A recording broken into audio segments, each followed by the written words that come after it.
हे आपल्या देवजी गावचं मुलमा डोंगर आहे. त्याच्या बाजूला डोंगरीपाडा गाव आहे. तिथं एक विहीर आहे. विहिरीच्या बाजूला भातशेती आहे. एक लहानसं ओढ आहे. त्याच्या थोडं पुढे गेलं तिथे देवजी वगैरेपाडा रस्ता जातो. तिथं अंगणवाडी आहे. विहीर आहे. विहिरीच्या बाजूला भातशेती आहे. शाळा आहे. शाळेच्या बाजूला अंगणवाडी आहे. अंगणवाडीच्या बाजूला चिकूवाडी आहे. चिकूवाडीच्या बाजूला घर आहे. त्यानंतर नाला आहे. भातशेती आहे. तर आपल्याची फळबाग आहे. हे आपण थोडं वेगळं वेगळं नानापाडा शाळा आहे. ग्रामपंचायत आहे. त्याच्या बाजूला थोडं पुढे गेलं की भाजीपाल्याची लागवड जातात. पुढे गेलो की चिकूवाडी आहे. त्याच्या थोडं पुढे गेलो की धरण आहे. त्याच्या बाजूला भातशेती आहे. त्याच्यानंतर थोडा पुढे गेलो की महादेव मंदिर आहे. त्याच्या बाजूला तलाव आहे. तलावाचं थोडं पुढे गेलो की हे महाराष्ट्र आहे. त्याच्या बाजूला घर आहे. घराच्या बाजूला आंब्याचं झाड आहे. त्याच्यानंतर आपण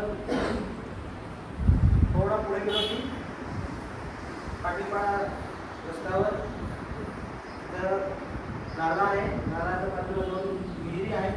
भातशेती आहे. चिकूवाडी आहे. मैदान आहे. मैदानाला पुढे थोडा पुढे तिथं शाळा आहे.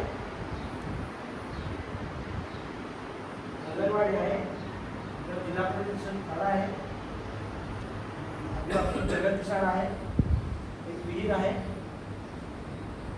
त्याच्या बाजूला घरं आहे. घराच्या बाजूला भातशेती सुद्धा आहे. बाजूला एक पाण्याची टाकी आहे. पाण्याच्या टाकीला बाजूला एक शाळा आहे. एक विहीर आहे. फळबाग आहे. मंदिर आहे. त्यानंतर स्मशानभूमी आहे.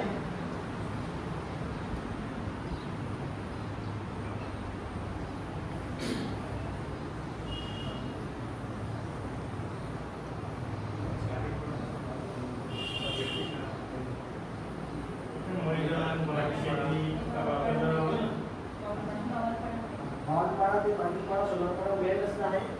त्याच्या बाजूला भावनपाडा मैदान आहे. स्मशानभूमी आहे. तलाव आहे. भातशेती आहे.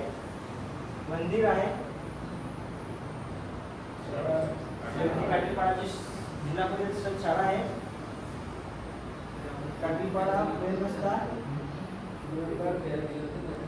शाळा आहे. भातशेती आहे. फळबाग आहे.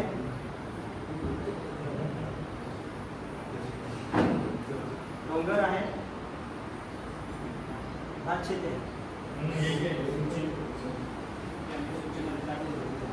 त्या आम्ही सूचीमध्ये दाखवलेले आहे. भातशेती आहे. फळबाग आहे. विहिरी आहे. भाजीपाला आहे. मंदिर आहे. शाळा आहे. बँक आहे. तलाव आहे. अंगणवाडी आहे. रस्ते आहेत.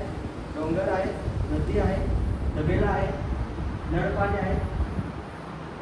दवाखाना आहे. पोस्ट ऑफिस आहे. स्मशानभूमी आहे. ग्रामपंचायत कार्यालय आहे. मैदान आहे. घर आहे. रस्ता आहे. रेल्वे आहे.